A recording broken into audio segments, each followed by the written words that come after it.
see the live No, thing it's working. just spinning. Oh, okay. And we are live for a new episode of the Electrek podcast. I'm Fred Lambert, your host, and as usual, I'm joined by Seth Wincham. How are you doing this week, Seth? I'm good. All right. As you can see, I'm now back home, back from China.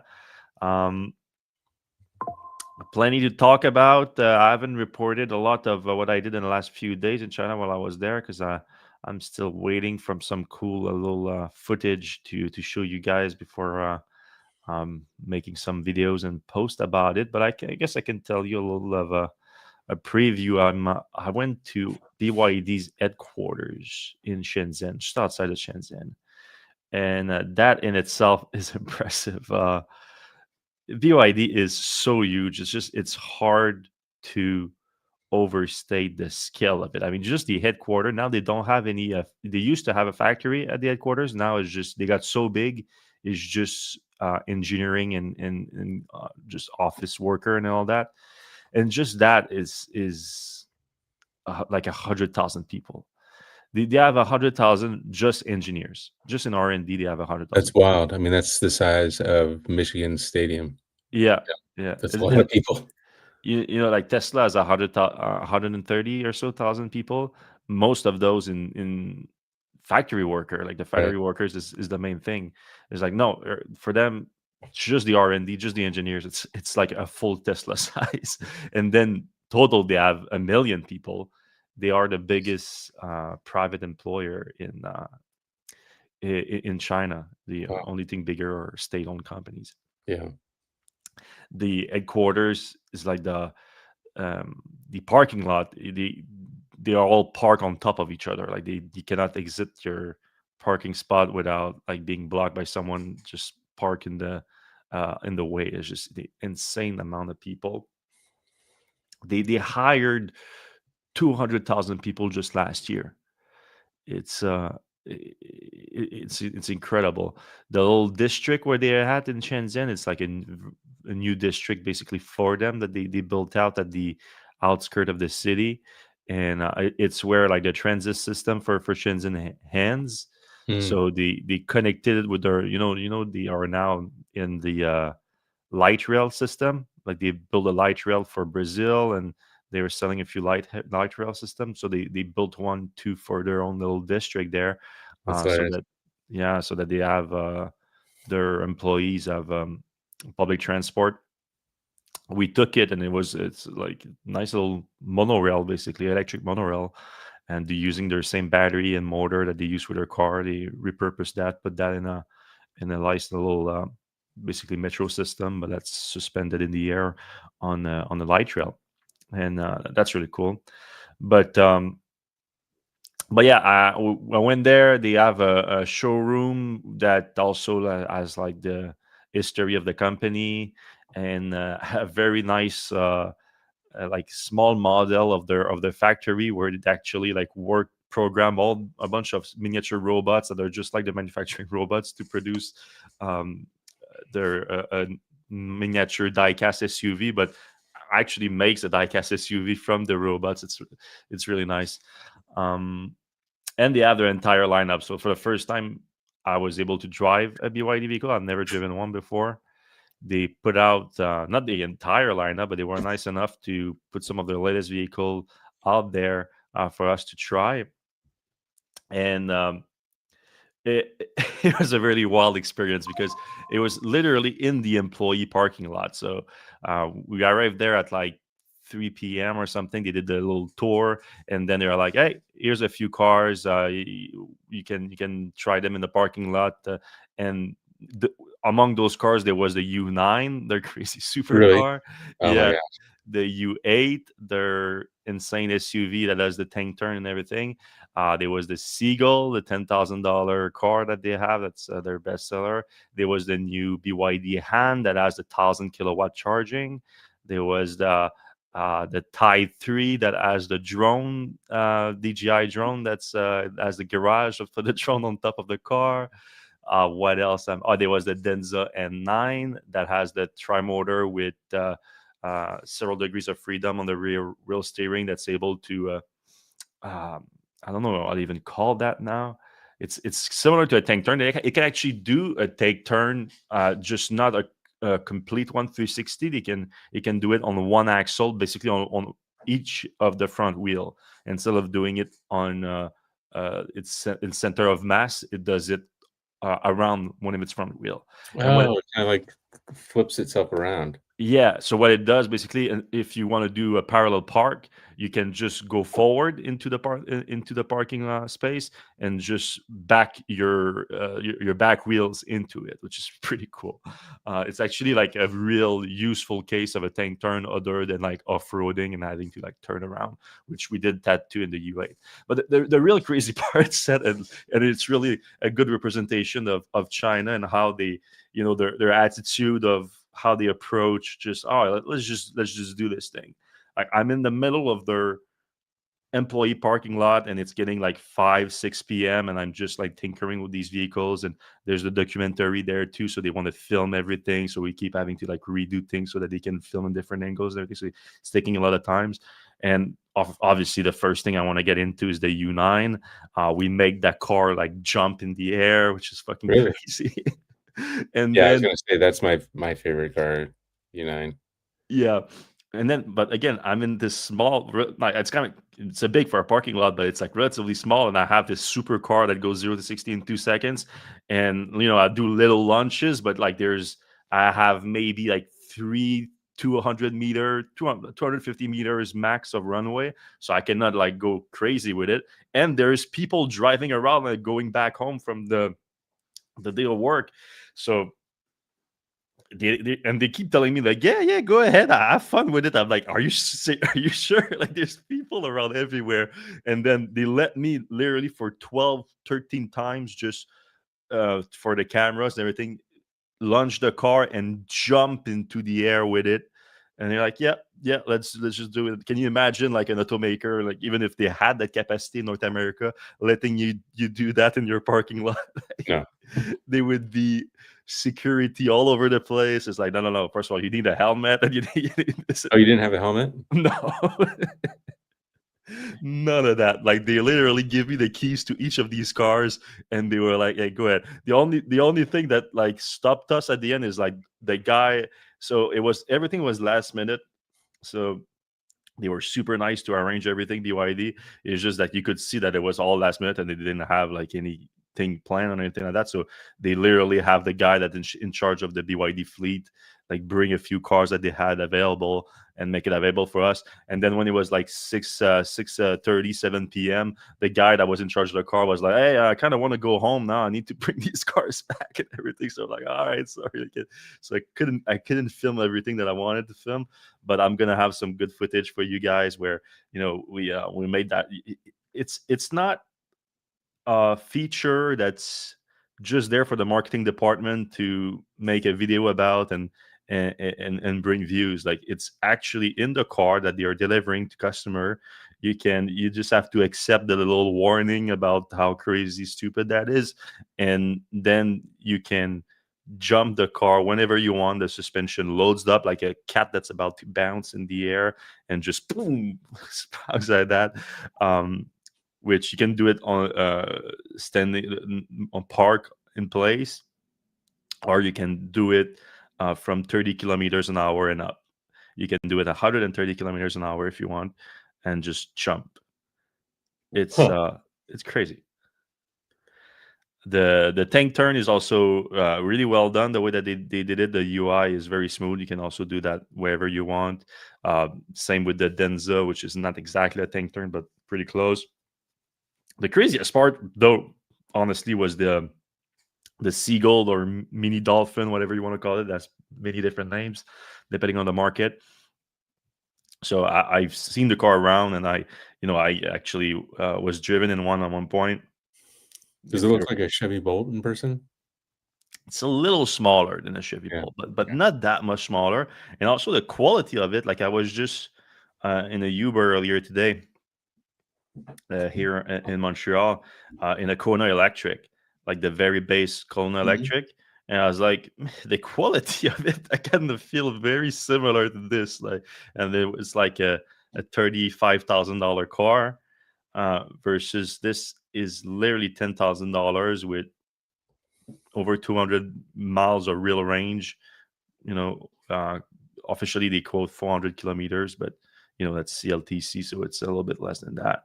But yeah, it was nuts. I can't wait to show you guys some of that and what we talked about with BYD and their crazy ramp up that they had.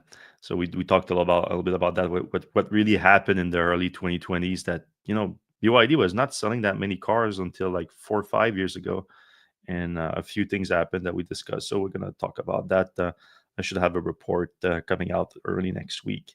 All right, we're going to talk about Tesla and Apple CarPlay, the Powerwall recall, Supercharger on Google Maps. We talk about VW finally having Supercharger access, Waymo expansion, Toyota electric SUVs, and a new Toyota plan. After that, we're going to have plenty of time to talk to you guys.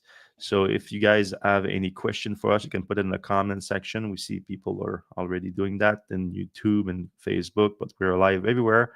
Put down in the comments, and when I get to you in just 20, 30 minutes, it shouldn't be too long. All right. This was a surprising report this week from Bloomberg. Bloomberg says that Tesla has started testing the capability internally for the Apple CarPlay integration, according to people who are familiar but don't want to be identified because the effort is still private. Quoting Bloomberg here, the CarPlay platform, long supported by other automakers, shows user a version of the iPhone software that's optimized for vehicle infotainment system. It is considered a must-have option by Meetrapper. Okay, there's not a ton of details in the report, but it is coming from 9 to 5 Mac alum Mark Gurman, and normally, I mean, I haven't followed him. You follow Apple closer than me, but he has a reputation for being extremely accurate with these Apple scoop. Is that still the case? Is this still the case? That's still the case. So there's credibility to this report. It was surprising to me because it would be quite a reversal of this strategy. So again, not a lot of details on there that they're working on it. They say that it could launch as soon as in a few months, though it could also just be killed because they talked about it before and it also didn't happen. So, but he says that there's actual work being done on this, and it's for the regular CarPlay, not the Ultra version that also has a instrument cluster control and climate function. So it's just the phone mirroring of your app into the Tesla computer, and it's apparently within the screen on the Tesla computer, so it doesn't take the whole screen, which makes sense, especially with the Model 3, Model Y that don't have their own instrument cluster. They are on the center screen, so it's a window within the screen. But yeah, I mean, of all the manufacturers, a lot of them are moving away from Apple CarPlay, from Android Auto, to own the entire infotainment experience inside the vehicle. But we've complained that this is normally subpar compared to Apple CarPlay. Especially with the legacy maker, the software is just not their priority, and Tesla has been the exception to the rule. Their software is actually pretty good. Some people would still like to have Apple CarPlay available, so I'm on the side of it should at least be an option. People should have the option to have it, and if they don't want to have it and just want to use Tesla software, they can do that too. Yeah, I wonder if Tesla's implementation of CarPlay will just be, you don't need CarPlay for Spotify, or you don't need CarPlay for Audible, or 16 other things that Tesla has. But some things like messaging, Apple is proprietary on, especially when you have group messages and stuff like that. I wonder if there's a way that Tesla uses CarPlay, but only to kind of extract out the Messages app and use that natively or somehow, so that it's still kind of the Tesla experience, but you do get access to things that you can only so far get on CarPlay. That seems more likely than actually having just vanilla CarPlay like you would see on a Lucid or a Yeah. Because, and then like you said, there's not that many apps that you would actually like use in your car that you would actually need from this. Because right. the audio Tesla app Tesla already has has almost everything. all native, and then the navigation, you're most likely gonna want to use Teslas unless you absolutely want Waze, maybe. But even then, Yeah, I mean, for the most part, Tesla's native experience is gonna be better, but there are some things that, like, for instance, if you're so attached to your Messages app that you need that, and that's keeping you from buying a Tesla, then mm, maybe that's something they need to fix. yeah. Looking at the response from this on social media, like the Tesla owner were mostly is like, who were asking for this? Like, there's not a lot of people who are asking for this, but I'm sure there's some people that it's a difference maker. We've seen it with GM when GM started phasing out Apple CarPlay, got a lot of people upset. But again, GM's software is also not really on par with Tesla. Yeah, that seems like the wrong direction. Mike the Car Geek in the comments makes a good point. Do you think CarPlay is a robo-taxi only product? Riders would be allowed to sync their phones during a trip, but owners do not get it. So, for instance, if you are in a robo-taxi, you could sync your CarPlay up to it. Mhm. It Yeah, has- that could be one of the drivers of the reason for integration. But if they are doing an integration, might as well. Again, options are nice. Like, Yep. offer it to people. They want to use it. They want to use it. They don't want to use it. They don't want to use it. That's it. So I don't think there's value to offering it just to robotaxi. Yeah, I mean, Mercedes does a great job of making CarPlay so bad that you want to use the native system, and Mhm. the native system is actually not bad. So I found myself never using CarPlay in that particular automobile. Mm. US. And I should note the only other details that were in the report was that it's going to work wirelessly, so it's going to be wireless CarPlay too. So, Cool. most of it is wireless these days, I guess. Yeah. I haven't seen no CarPlay integration. That's just USB only. All right, the next report is on the Powerwall recall as now expanded into the US. So a few months ago in September, we reported that Tesla had an official Powerwall 2 recall. Um, Basically, all Powerwalls 2 produced between 2020 and 2022 were recalled in Australia following a few fires. So there was a fire risk related to the home battery pack, and Tesla just initiated a recall to do all that. And back then, 2 months ago, we did report. It was like, all right, what's happening with the other markets where Tesla is delivering the Powerwall? Because it's the same Powerwall everywhere. If they are recalling it for a fire risk, they should be recalling it everywhere. And now it took 2 months, but Tesla has extended the recall to the US market. It says after receiving 22 reports of overeating, including 6 reports of smoking and 5 reports of fire, resulting in minor property damage. No injuries have been reported, but in the US, it accounts for about 10,500 Powerwall 2s installed. They will be remotely discharged until they can be physically replaced. So if you look at your Tesla app and you see that Tesla has discharged your Powerwall without actual need for it around it, it's because you are included in the recall and you need your Powerwall replaced, and Tesla will contact you about it. Yeah, it's kind of a big deal, and we have a source familiar with Tesla's Powerwall service that says that Tesla has been aware of this issue for more than 2 years now, and it's only now doing the recall. Which is not too surprising that they've known for longer than that, since I mean, just with the Australian recall, there's been a 2 month delay that's unexplained when there's an actual fire risk happening. uh, I have an image here that I'm showing, which is the inside of a trailer. Tesla even built thermal response trailer across the US to respond to those event of you know overeating of the power wall, so that they can quickly lift them up and put them in a water solution as soon as possible, um, to avoid any further overheating and possible thermal event. It's yeah, it's hard to trust Tesla to do the right thing these days, and this is the latest example. It's like we're talking about an actual fire risk of a battery that you install in people's home. Um, this issue happened after a software update, like the BMS issue, where something goes wrong and the protocol doesn't shut things down in time, that the system overheats for no reason, leading to these thermal events. And the first fire in the US happened in 2023. They saw a few other after that, shortly after that.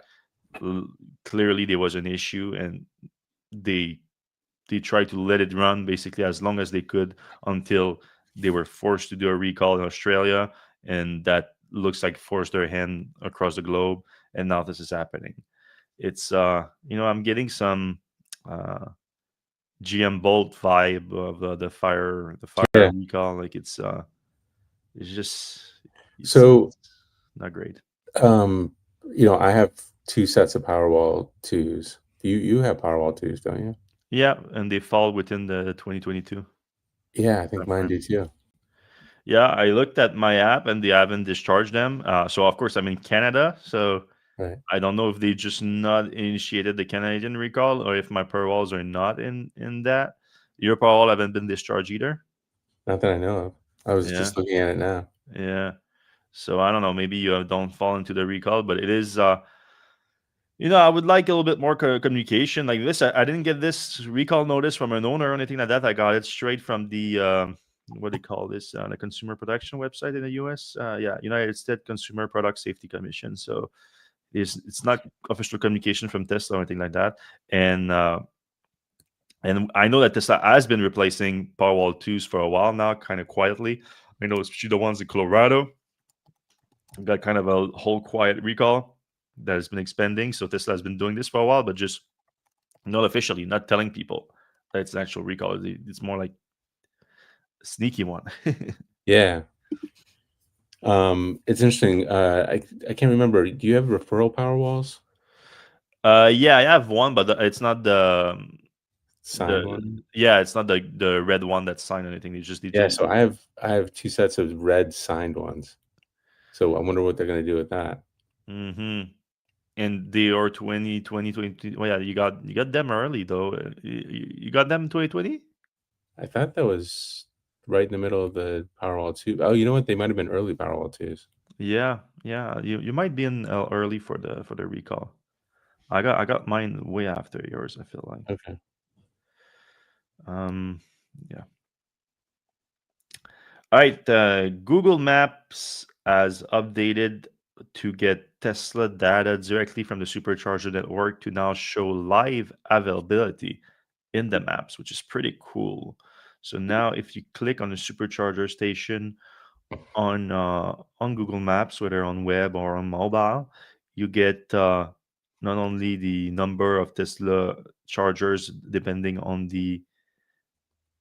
there's 75 kilowatts Tesla charge. I just realized, what's that? It's like the Um, inside ones, aren't they?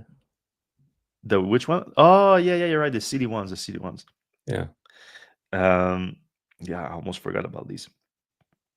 So you get the number of charging stall based on their power, but you also now get the live availability of them. So we see that 6 out of 8 150 kilowatt station are available here. Here's 6 out of 12. So that's really useful for especially for non-Tesla owners that are not, the. I mean, if you want to use Supercharger, you might as well already have the Tesla app too, so you can look there. But you're not you normally it's not your go-to to just go to the Tesla app if you own a Hyundai, for example, you want to use the Supercharger network, but you can just use the Tesla app, or if you have Apple CarPlay and you're navigating through Apple CarPlay now on your Google Maps on your car, you can also get live availability of Supercharger. So that's I think a big step up for non-Tesla EV integration into the network, because yeah, I mean, there's nothing worse than showing up at a charging station and it's full and you have to wait and you didn't know. It's just not an ideal situation. And nowadays, with the at the degrees at which the supercharger network is extensive, it's not back in the day. If it was full, there was no option. You just wait and you get the charge. But now, most likely than not, there might be another supercharger station within reach of your the where you're going, or even if it's like a city situation, there's a few of them available, most likely. So that's you can just change it to another one, which is pretty cool. Yeah, it's nice to have that built in, especially if you don't want to download the Tesla app just for superchargers. Although I guess if you're going to charge on a Yeah, you're gonna supercharger, need it. It's more about I think your route planning than anything else. Like if right? you're gonna use Google Map, you don't have to get out of it and check with the Tesla app. All right, speaking of non-Tesla EV integration of supercharger network, Volkswagen has now finally been integrated in the network. I think it's the last one. I think it's the last non-Tesla automaker to be integrated into the supercharger network. There was a false start. They announced it prior, and it wasn't the case. Now apparently it's official. They have the detail of their integration here. So as of November 18, it's going to be active. Um, on the 25,000 supercharger in North America. So as you know, there's some supercharger that are still Tesla only, but for the most part, uh, it's available to everyone.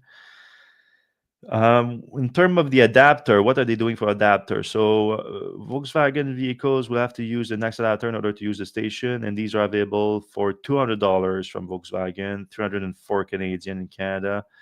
You can purchase them at the dealer. Next adapter only intended to use for DC charging. Okay. There's not a voucher or anything like that. Yeah, ID4 and ID Buzz owner for the model year 2025 vehicle are eligible for $100 rebate on the adapter. Okay, so if it's just for people, um, if they buy before July 15, 2026, a model year 2025. Oh, and model year 2026 onward will come with an adapter standard. Okay, so that's good. That's good. Yeah, because I guess until NACs become native on the vehicle, it's kind of standard to have one. Like it's a game changer. Supercharger network is the best thing Tesla has done by far. Yep. Most impactful. Or doubt you. All right, just a few more articles to discuss, and then we're going to have some time to talk to you guys, so we can jump into the comment section after that. If you guys have questions, you can put them in there right now. It can be about any of the topics that we're discussing today, or any other topics in the EV world that you'd like my sleepy take on. Sorry, I'm falling asleep right now. It's been a rough day. I've been up since like 3:30 in the morning. All right, Waymo had a big expansion, a big step forward. Freeway riders only is now available in California, in their three major markets in California. So that's mainly the Bay Area and LA, I would assume. What's the?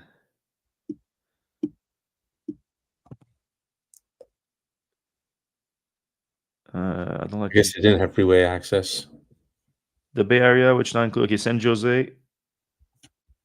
Are they counting these as like, because they said three major cities? Yeah. Okay, yeah, Phoenix, Los Angeles, San Francisco. Okay, so the Bay Area is counted as one. Then you have Los Angeles and Phoenix. They were testing there for a while with supervisor a la Tesla, but now it's riders only, so you can order a Waymo from the entire service area in the Bay Area, in Los Angeles or Phoenix. And now it would, prior to that, it would route you around freeways, so it'll work around them. Now you're going to be able to tag them and get to your destination a lot faster. And in the Bay Area, it's going to be particularly useful now that they sort of connected all the different service area from San Francisco all the way to San Jose. Before that, there was like gaps in the South Bay, basically. Now everything is connected. So literally, you could take a 3-hour ride in Waymo from San Francisco to San Jose in peak traffic, and it would work out.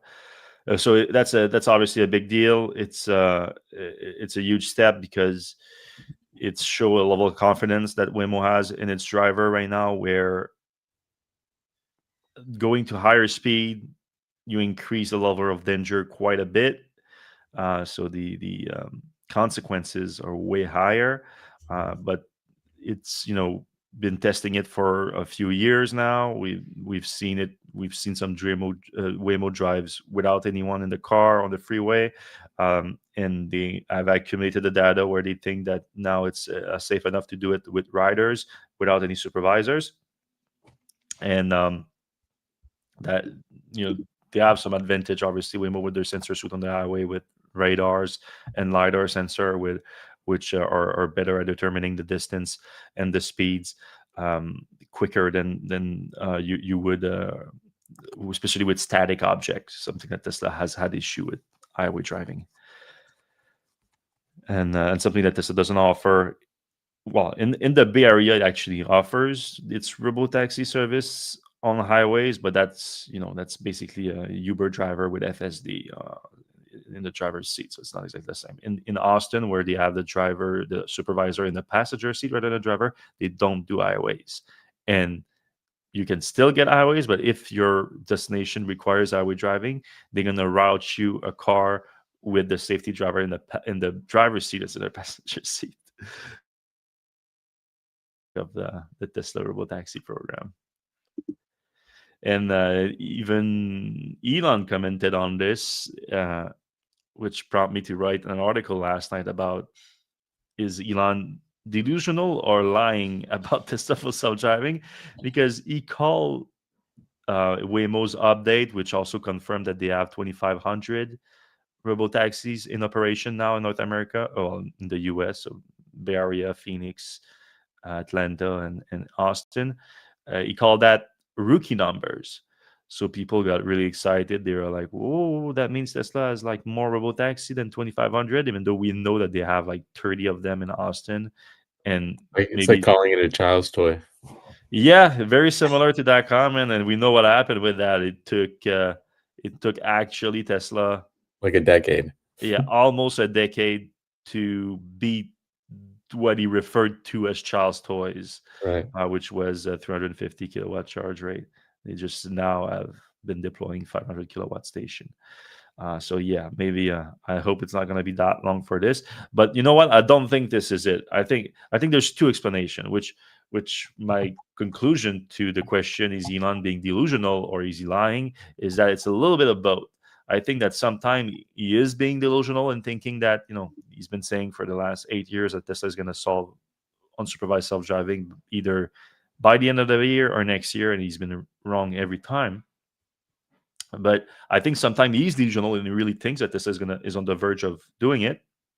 But then when it doesn't happen, when he's wrong, he is quite willing to cross the line and lie about the situation to make it look better. For example, in this case, with the rookie number for Waymo clearly having 10x more robotaxis than Tesla in the US, and that's with Tesla's very loose description of a robotaxi. I think it's either two things. I think it's either that, what we've seen from Elon's comments about Tesla robotaxi covering half of the US population by the end of the year, and what we've seen from job listings of Tesla hiring their safety drivers all across the US. I wouldn't be surprised that in the next month or two, we see from Tesla and from Elon announcing that robotaxi is expanding to half a dozen cities with thousands of cars that are basically just like the situation right now in the Bay Area, where Tesla is operating a ride-hailing service like Uber with FSD, with people in the driver's seat. It's very doable, and then you can call that robotaxi apparently and just say that you're beating Google, which anyone other than hardcore Elon fan see through that. But anyway, I think it could literally be that, or it can be even stupider than that, where you could he goes back to like, oh, we already have 1 million robotaxi with just people with FSD in North America, and that's what he's talking about. So that's what he's saying. Rookie numbers is like we're actually beating that right now, which would be even stupider than the other ride hailing kind of fakery.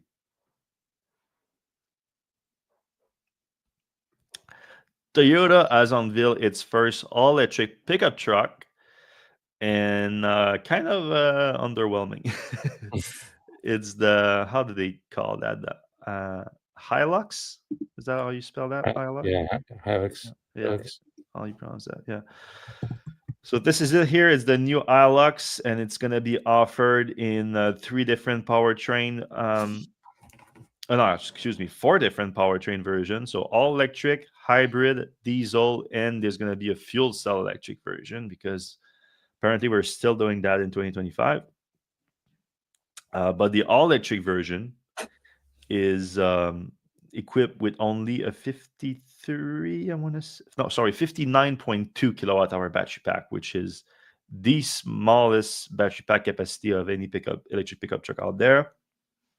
It comes with towing capacity of 3,500 pounds, 1,600 kilograms, also the smallest BEV towing capacity we've seen, and a max payload capacity of 1,500 pounds, 715 kilograms.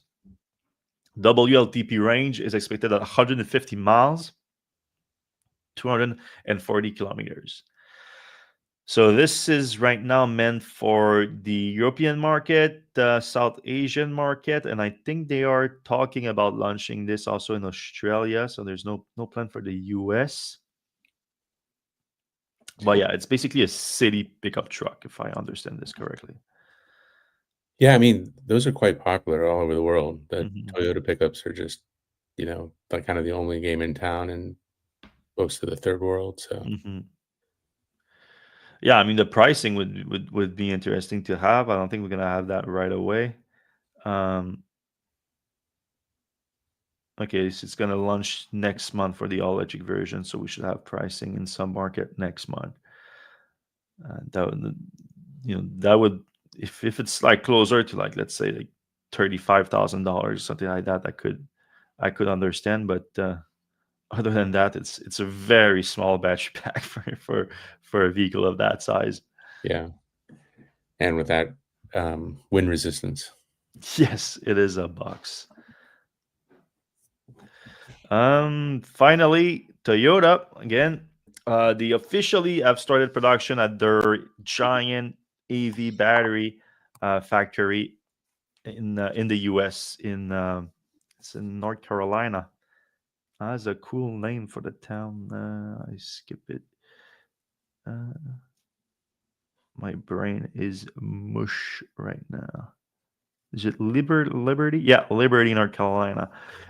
So it's a big plan. They're still investing, but when everything is said and done, they think it's going to be a $14 billion investment, 5,000 jobs created, and will produce eventually 30 gigawatt hour annually of battery pack capacity. Um, Mainly for their hybrids. So they are making mostly hybrids battery pack, but their global SUV, all electric SUV that they plan to launch soon, also will have their battery pack produced at that plant in the US. Toyota, uh, it's their first battery plant in the US, in North America. Everything else is in Asia, and I think they have one also in Europe. So, baby steps towards Toyota going electric. Just like I said, they're still doing fuel cells, hybrid, so it's not like don't manage your expectation a little bit. All right, let's jump into the comment section.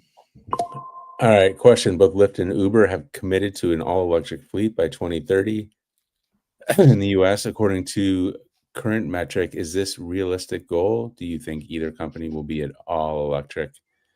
2030 is in about 5 years.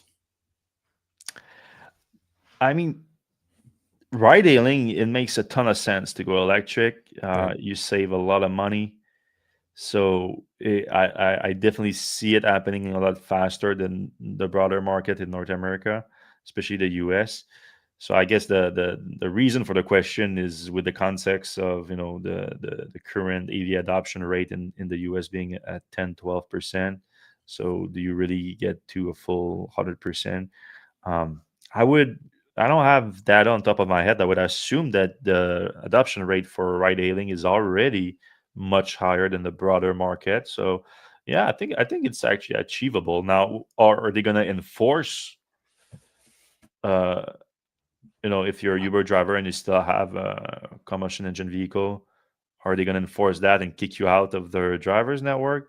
I don't know. I mean, it's it's hard to even like imagine exactly what the ride hailing system is industry is going to look like in 5 years with the advance of Autonomy. Yeah. autonomy at the same time. So yeah, it's a harder one to predict. But yeah, I think by 2030 you're going to be at very least pretty close to all electric and ride hailing, and most likely autonomous starting to have a real impact in the especially in the next 2 to 3 years, starting in the next 2 to 3 years. All right. 29 Mado says, have you seen announcement of 16 kilowatt hour battery range extender for any EV? It connects to the main battery, giving more range and better charge curve. EV Clinic presented it 2 weeks ago in Zagreb Green Fair. I've not heard of this. Have you?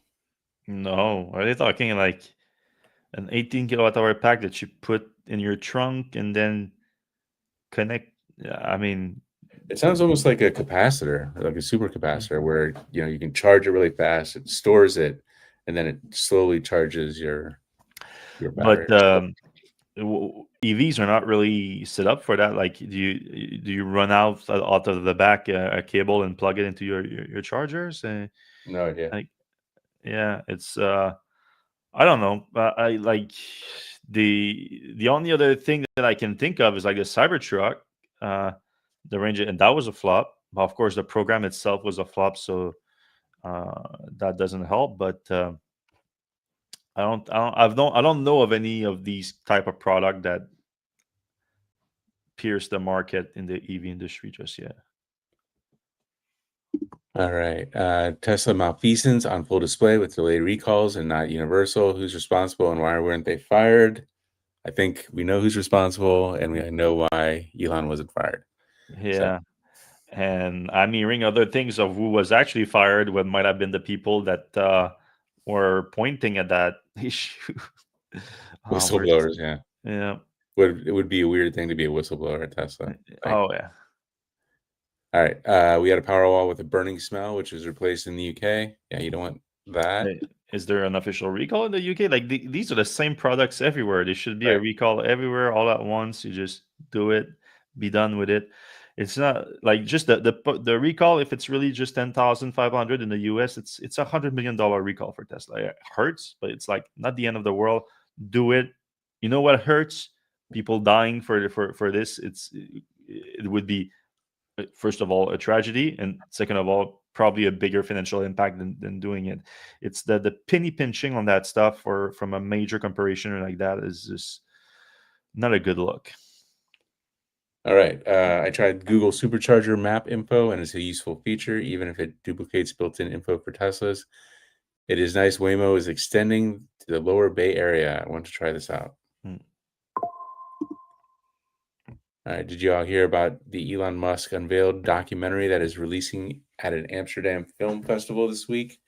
Looks like a comprehensive expose with the tagline, The Tesla Experiment. No, I've not heard that one. Me neither. I wonder if there's any new information in there. Mhm. The Hilux specs look disappointing, but I expect Ford's new Ranchero mini pickup thingy to also use a much smaller battery with the target of not road tripping. I don't know, because if it's like we expect, like more of a Ranchero style vehicle, could be more efficient. Could with a 60 so kilowatt hour battery pack is still small. Like if you can go to 80, I think get a lot more use case.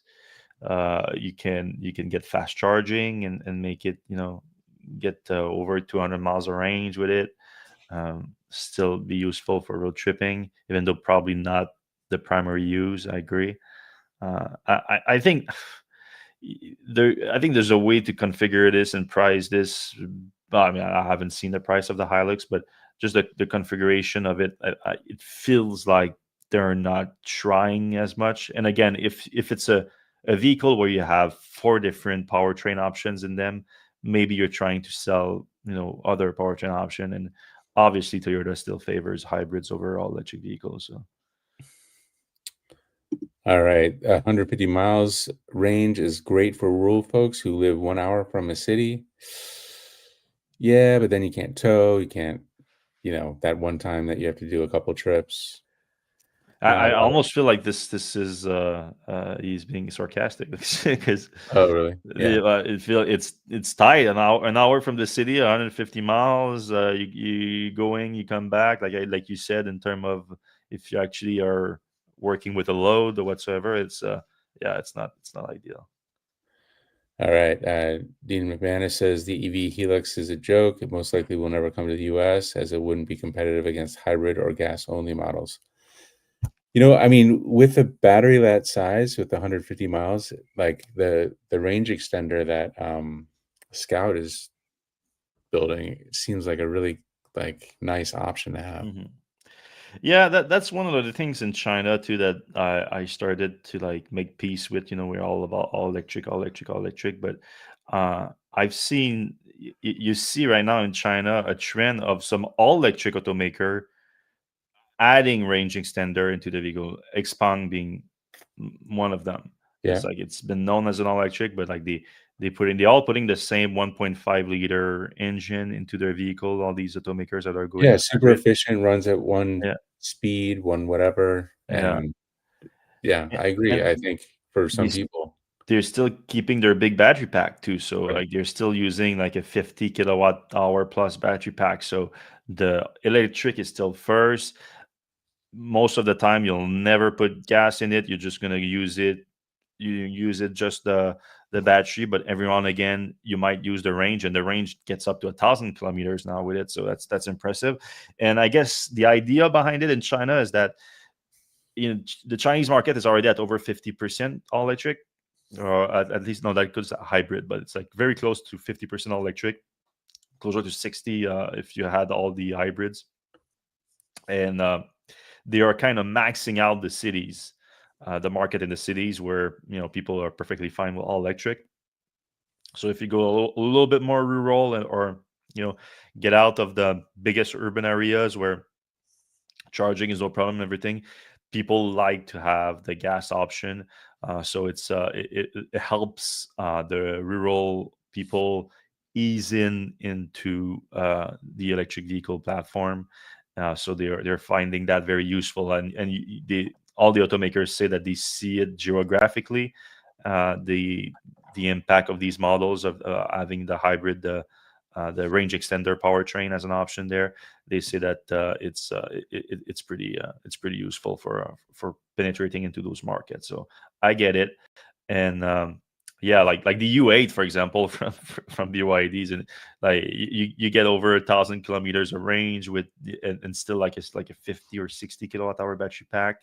um, so you use it all electric, all the time. But then if you want to go on a crazy long road trip, and you just, or you want to go really off-road adventuring, because that's what the vehicle is for, you make sure to have a full tank of gas before you leave, and you'll never gonna be stuck anywhere, and you could use it as a generator to power other things.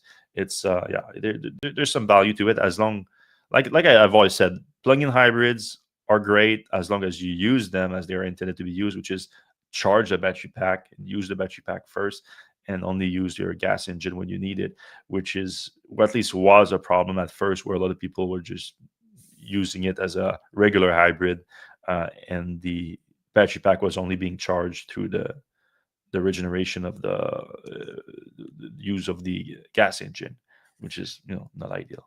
Yeah, and we saw came across the wire today. Nissan has a interesting plug-in hybrid coming to the US. 3 rows, some good miles. Not like, I think, 20-ish kilowatt hour battery, 40-ish miles of range on battery alone. But I think these might be like the next things is like batteries for daily driving, and then a little gas motor for the longer trips or the time you forget to plug in or whatever. Well, in North America, it might be because like there's still so much room to grow from Yeah. now to go to all electric. So it looks like there's room for these transitional technology. All right. Yeah. If Toyota put a 60 kilowatt hour pack into a RAV4 Prime, it would work, but 125 miles in a BEV is limiting. I mean, 60 kilowatt hour pack is almost like enough to get around as long as you have good Yeah. charging options. It's plenty to get around, to be honest. It's almost like a Model Y, really. Yeah, if they were as efficient, it would be. Yeah. All right. Why are they supersizing every single car? I can get a small electric sedan under 15K, brand new with over 250-mile range. In China, you are because Yeah, China. I don't know anywhere else where you can do that. Can you even get a gas car? Like, what is this, a sedan that's $15,000 in the US? Yeah, not a sedan. You can get a compact car, but not Right. not not a sedan. Can But you even still get that? I feel like 20 grand is like, no, I think I kind of blanking right now, but like the like the kind of like Toyota Yaris kind of right, market, like Hyundai Accent. I know that these vehicles might not exist, but they have new equivalent of that. right.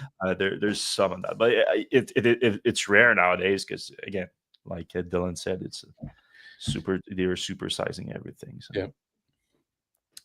All right, but that's everything for us this week. Thank you for listening to the Electrek podcast. I'm sorry that I was extremely low energy. I'm super tired. Seth also had a late night, so it's not our most energetic podcast. So I apologize for that.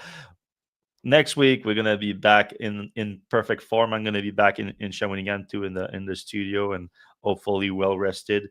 And I'm gonna have a little bit more to you about the Chinese trip with some video and everything that's gonna be fun. So stay tuned for that.